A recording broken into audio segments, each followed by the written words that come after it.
What's up everybody, my name is Kiko and welcome to our FBCadCam tutorial.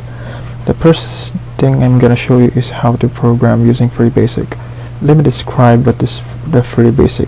FreeBASIC is a hybrid computer programming language.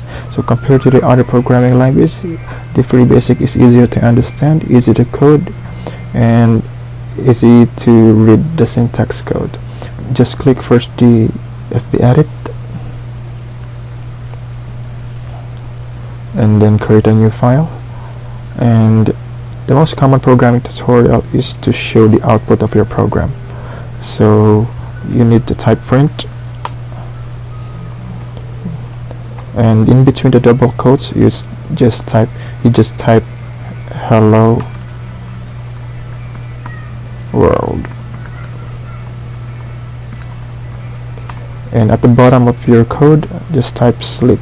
Don't forget to write sleep so that it maintains the output of your program. So let's just save and run, and let's see what happens.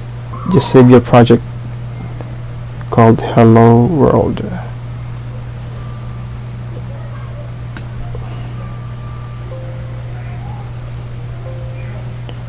and run the program, and the output, it says hello world.